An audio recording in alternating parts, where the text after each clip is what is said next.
चांदोबा रामायण 38वा भाग. युद्धकांड प्रारंभ. हनुमानाने सांगितलेले सर्व ऐकून रामाला परम आनंद झाला आणि तो म्हणाला, आहा, या हनुमानाने केलेले कार्य अन्य कोण करू शकेल? इतर लोक तर याचा विचारही करू शकणार नाहीत. समुद्र ओलांडणे गरुत्मान, वायुदेव आणि या हनुमानाशिवाय अन्य कोणालाही साध्य होऊ शकणारे कार्य नाही. एवढेच नव्हे तर या हनुमानाने देवांनाही प्रवेश करण्यास कठीण अशा लंकेत प्रवेश केला. केवळ प्रवेशच केला नाही तर तो जिवंत परतही आला. तिथे अशोकवनाचा विध्वंस, राक्षसांचा संहार आणि लंकादहन यांसारखी अद्भुत कार्ये त्याने केली.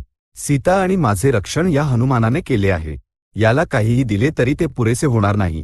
त्या सर्वांच्या बदल्यात मी त्याला आलिंगन देतो, असे म्हणून त्याने हनुमानाला कवेत घेतले. त्यानंतर रामाने सुग्रीवाला म्हटले, सीतेच्या शोधात आपण यशस्वी तर झालो आहोत, परंतु त्या समुद्राचे स्मरण होताच माझे मन खचून जात आहे.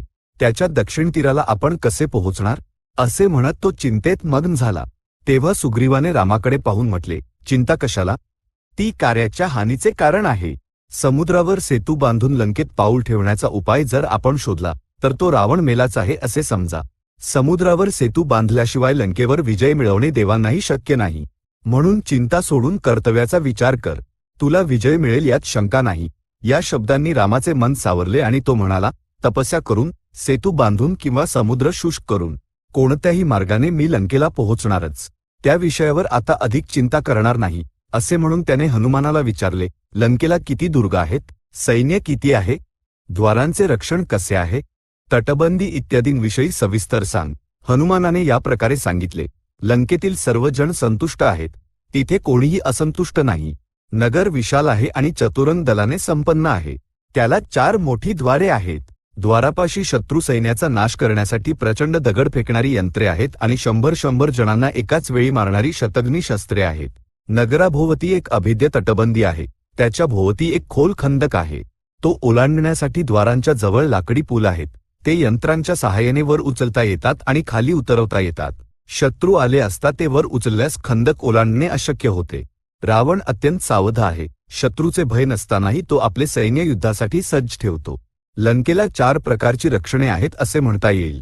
पहिले, सभोवताली असलेला समुद्र. लंका उंच त्रिकूट पर्वतावर असल्यामुळे तिथे चढून जावे लागते. हा पर्वत दुसरे रक्षण आहे. तिथे असलेले अरण्य हे तिसरे रक्षण आहे. चौथे रक्षण म्हणजे खंदक, परिघ, यंत्रे आणि शतघ्नी इत्यादी. द्वारांवर आणि नगराच्या मध्यभागी योद्धा राक्षस कोटींच्या संख्येने आहेत. तथापि मी खंदक ओलांडण्याचे पूल उद्ध्वस्त केले आणि खंदक बुजवून टाकला, तटबंदी नष्ट केली आणि अनेक पराक्रमी राक्षसांना मारले. त्यामुळे आता लंकेला वश करणे तितके कठीण नाही. इतर सैन्याचीही गरज नाही. अंगद, द्विविद, जांबवान, पनस, नल आणि सेनापती नील हेच पुरेसे आहेत. या लोकांनी मनात आणले तर ते लंकेला उपटून राक्षसांसह घेऊन येऊ शकतात. म्हणून अंगद इत्यादींना आज्ञा देऊन शुभ मुहूर्त पाहून प्रस्थान करव. रामाने सर्व ऐकून हनुमानाला म्हटले, ठीक आहे, आपण या लंकेचा अवश्य नाश करूया. त्याने सुग्रीवाला म्हटले, आपण आजच याच क्षणी सैन्यासह प्रस्थान करूया. नेमकी मध्यान्हाची वेळ झाली आहे. हा अभिजित नावाचा अत्यंत श्रेष्ठ मुहूर्त आहे. कार्य सिद्ध होईल. शिवाय आज उत्तरा फाल्गुनी नक्षत्र आहे. माझे जन्म नक्षत्र पुनर्वसू असल्यामुळे हे माझ्यासाठी अनुकूल आहे. अजूनही अनेक शुभ शकुन दिसत आहेत, म्हणून लगेच निघूया. वानर सैन्यात अग्रभागी कोणी असावे? त्याच्या दोन्ही बाजूंचे रक्षण कोणी करावे? कोणत्या वानर योद्ध्याने कोणते कार्य पूर्ण करावे आणि मार्गात शत्रूंनी विघ्न आणू नये म्हणून कशी खबरदारी घ्यावी, हे सर्व रामाने वानर सेनापती नील याला सांगितले. उदाहरणार्थ, वानर सैन्याच्या मार्गात असणारी फळे आणि अन्न राक्षस नष्ट करू शकतात. दर्यांमध्ये, नद्या पार करण्याच्या ठिकाणी आणि अरण्यांमध्ये शत्रू दबा धरून बसून वानर सैन्याला नष्ट करण्याचा प्रयत्न करू शकतात.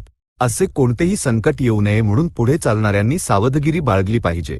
प्रयाण करण्याची सुग्रीवाची आज्ञा मिळताच युद्धासाठी उत्साही असलेले वानर गुहातून, डोंगरातून आणि झाडांवरून उड्या मारत आले. वानर सेना दक्षिणेकडे चालू लागली. हनुमानाने रामाला आणि अंगदाने लक्ष्मणाला आपल्या खांद्यावर बसवून घेतले. असंख्य वानर त्यांना वेढून चालू लागले. त्यांनी उड्या मारल्या, सिंहनाद केला, एकमेकांना ढकलले आणि धावण्याच्या शर्यती लावल्या. रावणाला मारायचे, राक्षसांना मारायचे अशा गर्जना त्यांनी केल्या. महापराक्रमी वानरश्रेष्ठ ऋषभ, नील आणि कुमुद मोठ्या सैन्याचा सर्वात पुढे राहून वाट दाखवू लागले. वाटेत लक्ष्मणाने रामाचा उत्साह वाढवत म्हटले, आता लवकरच रावण मरेल आणि सीतेची मुक्तता होईल. आपण दोघेही अयोध्येला परत जाल. वातावरण आल्हाददायक आहे आणि नक्षत्रे अनुकूल आहेत. राक्षसांच्या मूळ नक्षत्राला धूमकेतू स्पर्श करत आहे.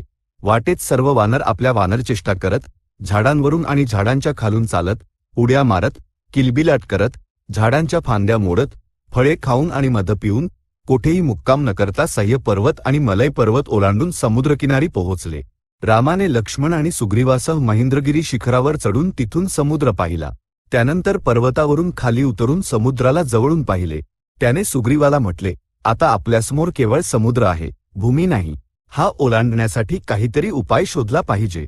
तो उपाय विचार करण्याची वेळ आली आहे. सध्या सैन्याला इथेच थांबू दे. कोणीही आपल्या सैन्यापासून दूर जाऊ नये. शत्रूचे भय वाटू नये म्हणून शूर वानरांनी पहारा देत राहावे. सुग्रीवाच्या आज्ञेने वानरसेना 3 विभागांत विभागली गेली. त्यावेळी वानरांनी केलेल्या आवाजामुळे समुद्राची गर्जनाही ऐकू येत नव्हती. वानर समुद्र पाहून अत्यंत थक्क झाले. हा कसा ओलांडायचा या विचाराने ते चिंतेत पडले. वानर सेनापती नील याने सैन्याचा तळ शास्त्रोक्त पद्धतीने लावून घेतला. वानरश्रेष्ठ मैंद आणि द्विविध सैन्याच्या रक्षणासाठी दोन्ही बाजूंनी फिरू लागले.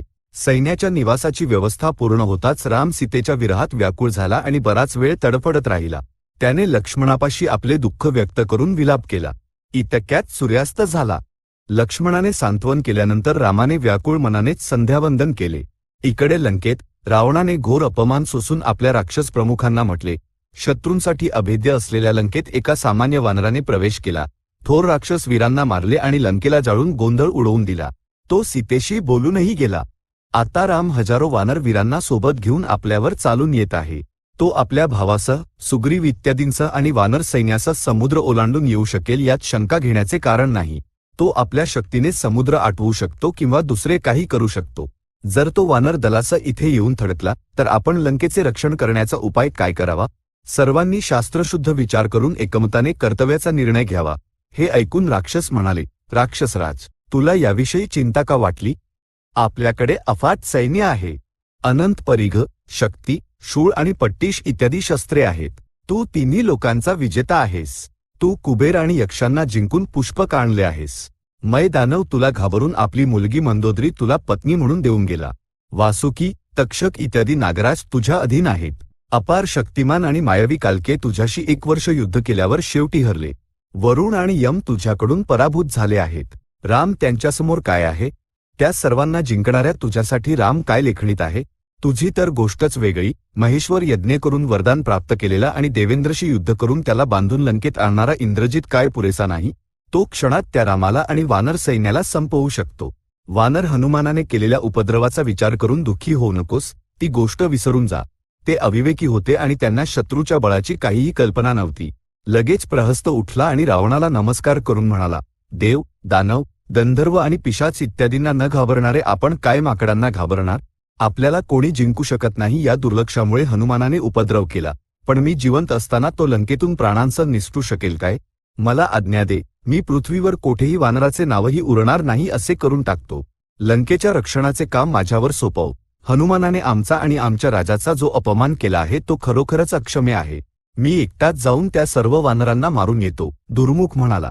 वज्रदष्ट्राने राग व्यक्त करत लोखंडी गदा हातात घेतली आणि म्हटले, मध्यरात्री चोरासारख्या आलेल्या त्या हनुमानाशी काय प्रयोजन?